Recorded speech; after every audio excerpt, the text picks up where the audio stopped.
Ang susunod na magtatapat ay si Jackie and Troy. Let's play round 2, guys. Let's go.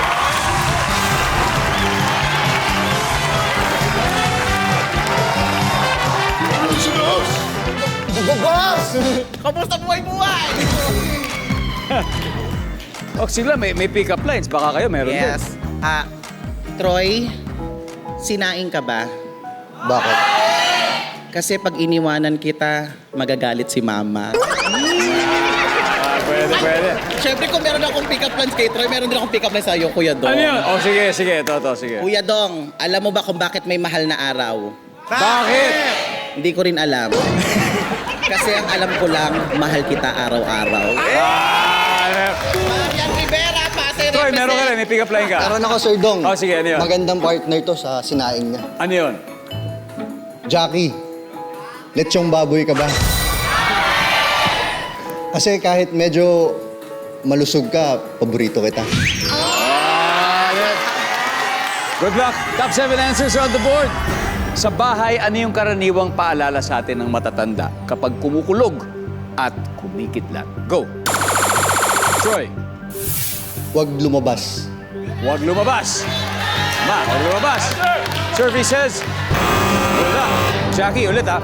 So, sa bahay, ano yung karaniwang paalala sa atin ng mga matatanda kapag kumukulog at kumikidlat? Siyempre, may bagyo. Obvious ba, anak? Medyo may bagyo, ha? Kaya may bagyo. Alala nga naman, may bagyo. Nandiyan ba yung may bagyo? Joaquin, ano? Uy, lagay mo yung palanggana dun. Wala na rin, may mga tumutulo sa kisap eh. Di ba? Uy, lagay mo yung palanggana ron.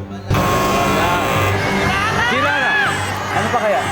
Magdasal! Magdasal! End of the world, gano'n. Yes, di ba? Okay, tignan natin. Tama kasi Nandyan ba ang magdasal? Wala rin. Jello, ano pa kaya? Mag-ingat. Ingat. Ganun na. Mag-ingat. Wala. Jean, so sa bahay, karaniwang paalala sa atin ng matatanda kapag kumukulog at kumikidlat. Magtago. Okay, magtago. Nandyan ba magtago? Oh.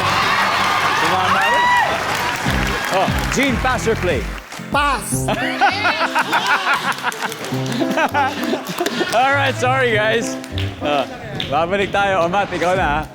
Matt, imagine mo sobrang lakas ng kidlat, tapos I'm sure sinasabi sa'yo ng matatanda sa bahay. Ano yung paalala sa'yo? Ano yung tips? Yung sampayan natin. Yung sampayan natin. Lumabas ka para tamahan ka ng kidlat. Services? Wala. Troy, ano kaya? Mga tips. Dapat yung mga tips. O, nangyari, isipin mo, imagine mo, lolo, lola mo, daddy, mami. Malakas yung kidlat, saka umuulan, kumukulog. Ano yung mga tips nila sa'yo? Advice? Sir Dong, sa tingin ko, tanggalin yung mga nakasaksak. Ayan. Services? Very good. Joaquin.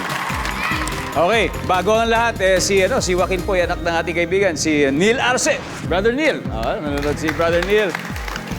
Sa bahay, anong karaniwang paalala sa'yo ni Neil? Kung yari sabi, malakas ang kidlat tsaka kumukulog. Bawal mag-swimming. Bawal mag-swimming. Sa bagay. Ang galing mo, Joaquin! Ang galing mo! Tama naman. Kasi pwedeng tamaan daw ng kidlat. Yari ka. Services? Babalik din sa inyo. Hadal na. Jello. Ano ang karaniwang paalala ulit na matatanda kapag kumukulog at kumikidlat? Manood ka ng balita. Manood ng balita. Tapos ikwento mo na lang din sa kanila kung ano yung napanood mo sa mga matatanda kasama mo sa bahay. Manood ng balita. Wala. Alright. Bumalik din sa kanila. Jean, ano kaya to? Makukuryente.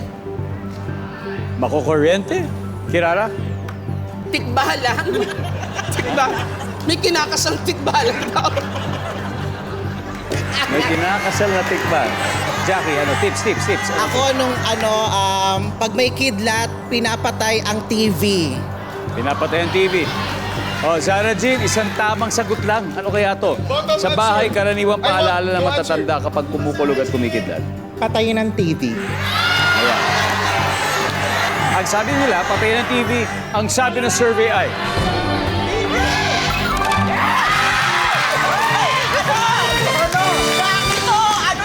Top answer. Alright, let's see kung ano yung mga hindi nahulaan. Number 7. Oh. Kasi siyempre, baka mag-brown out, kumuha ng kandila. Number 6. Number 5. Sara ang bintana. Siyempre.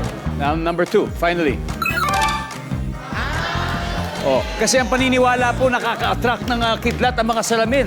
Yun ang paniniwala sa dati ng mga matatanda, mga nakausap natin sa probinsya. Pati siguro hanggang ngayon. Hindi ko alam. Paniniwala lang yun. Anyway, mas exciting na po ngayon ang laban. The Librarians, they now have 58 points. Habang ang Contentment merong 74.